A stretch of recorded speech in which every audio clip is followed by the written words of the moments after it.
palavra que significa desistência. Em geral, ela pode ocorrer de duas formas.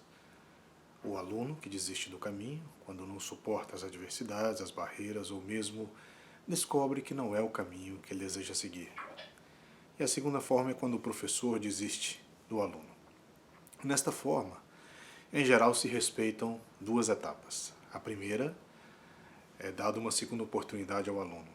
E então, na segunda oportunidade, o professor tem o direito de desistir, ou seja, acreditar que aquele não é um caminho ideal para uma convivência entre duas pessoas. Porém, dentro desse aspecto, nós temos diversas perspectivas que podem ser observadas, e perspectivas que são muito interessantes.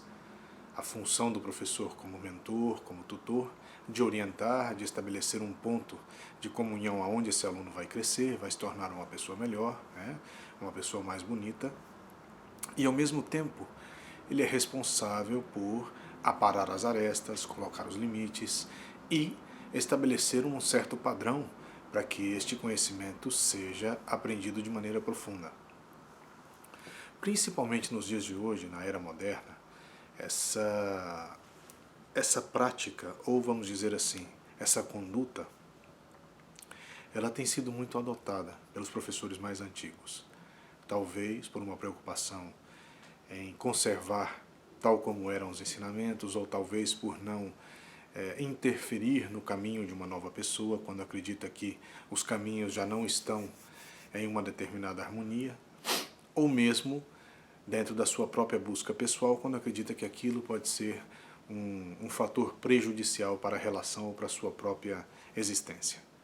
Diversos são os limites que cada um estabelece para si ou que adota dentro da virtude do seu ensinamento. Na minha forma de ver, o professor ele é apenas uma luz, uma estrutura por onde ilumina o caminho que deve ser percorrido pelo aluno. A gente sempre diz que não é o professor que ensina, é o aluno que aprende. Então, dentro dessa visão, ou por este viés, nós podemos perceber que quanto mais profunda é a relação, mais difícil é o entendimento. E quanto mais profunda é o entendimento, mais difícil é a convivência.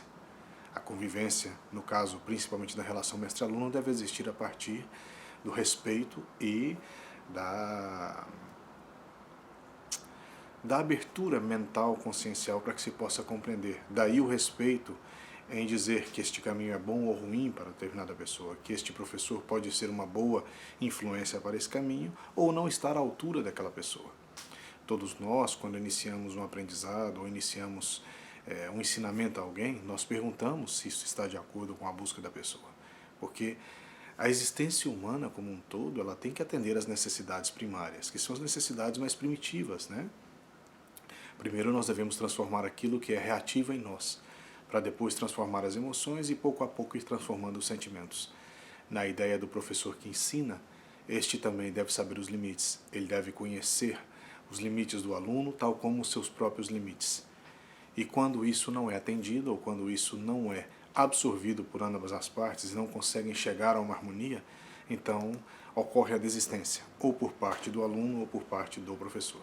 É muito mais comum do que se imagina e é parte do aprendizado de ambas as partes. Sem dúvida alguma, depois de um drama, depois de uma tragédia, vem sempre uma grande mudança.